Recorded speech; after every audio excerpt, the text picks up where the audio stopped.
இத்தனை நாளா குடிப்பழக்கத்தை விட்டுட்டு பொறுப்பானவனா மாறிட்டானேன்னு சந்தோஷப்பட்டேன். ஆனா திரும்பவும் குடிப்பழக்கத்தை ஆரம்பிச்சு நம்மள நிம்மதி இல்லாம பண்ணிட்டு இருக்கான். ஏற்கனவே இருக்கிற பிரச்சனை பத்தாதுன்னு இவன் வேற நம்மள பாடாப்படுத்துறான். இத பாரு, இதையெல்லாம் நினைச்சு நீ வேதனைப்படாத. அவனை நினைச்சு நீ எதுக்கு கவலைப்படுற? அவன் உன்னை பத்தி யோசிச்சிருந்தானா அந்த குடியில கை வச்சிருப்பானா? இப்ப அவன் நிதானத்திலேயே இல்ல. நாம சொல்ற எதுவும் அவன் காதுல விழாது. விடியட்டுன்னு தான் இருக்கேன்.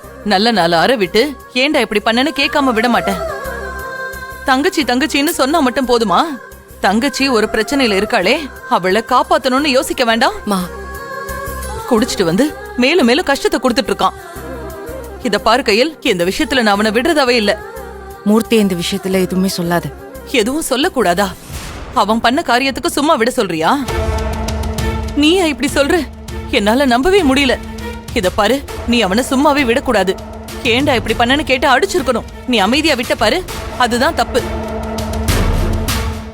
இந்த பாழா போன பழக்கத்துல இருந்து அவனை வெளியில கொண்டு வர நீ எவ்வளவு போராடி இருப்ப. அவனுக்காக எவ்வளவு எல்லாம் கஷ்டப்பட்டிருக்க. அதெல்லாம் ஒரு நிமிஷம் யோசிச்சு பாத்திருந்தானா குடியில கை வச்சிருப்பானா? அவனுக்கு யார பத்தியும் கவலை இல்ல. அந்த சமயத்துல அவனுக்கு என்ன தோணுதோ அதை செஞ்சிடணும். மத்த யாரு எப்படி போனாலும் அவனுக்கு அதை பத்தி எந்த பிரச்சனையும் இல்ல. கட்டின பொண்டாட்டி, பெத்த பொண்ணு, அம்மா, தங்கச்சின்னு யார பத்தியுமே யோசிக்காம என்ன பண்ணிட்டு வந்திருக்கான்னு பாத்தியா? சரி, எங்களை விடு. அவனை பொறுப்பானவனா மாத்துறதுக்கு நீ எவ்வளவு கஷ்டப்பட்டிருக்க. உன்னை பத்தியாவது அவன் யோசிச்சிருக்கணும்ல. யோசிக்கலையே. அவனை நினைச்சா எனக்கு அப்படியே கோவமா வருது. அம்மா அப்படி சொல்லாத ப்ளீஸ். அவன் பாவம். இத்தனை நாள் அவன் குடிச்சதுக்கு என்ன வேணா காரணமா இருக்கலாம். ஆனா இன்னைக்கு அவன் குடிச்சதுக்கு காரணம் அவன் கிடையாது, நான். நீ ஏதாவது திட்டணும்னா என்னதான் திட்டணும். ஏன்னா மத்தவங்க எல்லாம் பேசுறத தாங்கிக்க முடியாம தான் அவன் குடிச்சிட்டு வந்திருக்கான். என் மேல விழுந்த கெட்ட பழிய எப்படி சரி பண்றதுன்னு தெரியாமலும், என்னை பத்தி தப்பா பேசுறவங்கள தடுக்க முடியாமலும்,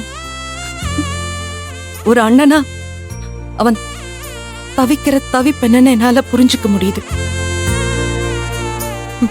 அவனோட மனசு வலியில துடிச்சு போயிருக்குமா.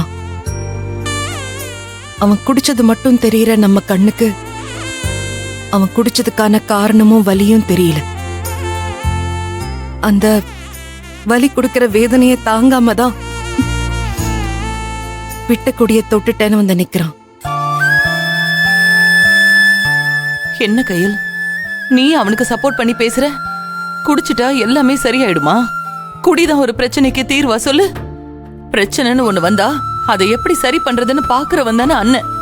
இப்படி தங்கச்சிக்கு பிரச்சனை, அதனால மனசு கேட்காம குடிச்சிட்டு வந்து நிக்கிறவன் தான் அண்ணனா? இதெல்லாம் வெறும் காரணம் கையில். அதேதாமா. ஆனா அந்த காரணமே நான் தானே சொல்றேன். இத்தனை நாள் அவன் குடிச்சானா? இல்லல்ல. இன்னைக்கு அவன் குடிச்சிருக்கானா? அதுக்கு காரணம் நான் தான்.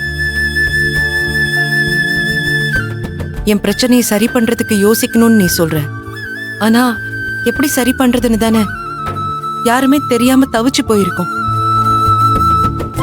அந்த தவிப்பு தான் இப்படி ஒரு முடிவெடுக்க வச்சிருக்கு.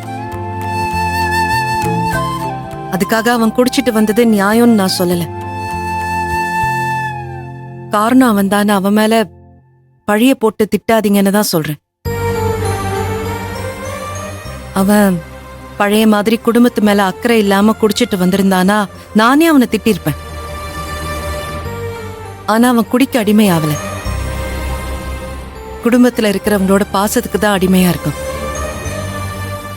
அதனாலதான் என்னை பத்தி யாரோ தப்பா பேசினாங்கன்னு அவங்க கிட்ட சண்டை போட்டுட்டு குடிச்சிட்டு வந்திருக்கான். மா, அவனோட நிலைமையில யார் இருந்திருந்தாலும் இப்படிதான் பண்ணிருப்பாங்க. கூட பிறந்த தங்கச்சியே ஊர் உலகமே தப்பா பேசும்போது ஒரு ஆம்பளையா, ஒரு அண்ணனா அவனோட பரிதவிப்பு என்னன்னு என்னால புரிஞ்சுக்க முடியுது.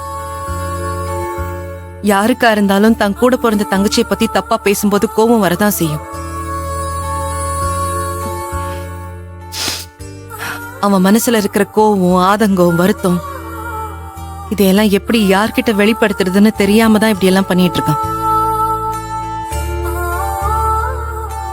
எல்லாமே என்னாலதான் நினைக்கும் போது கஷ்டமா இருக்கு.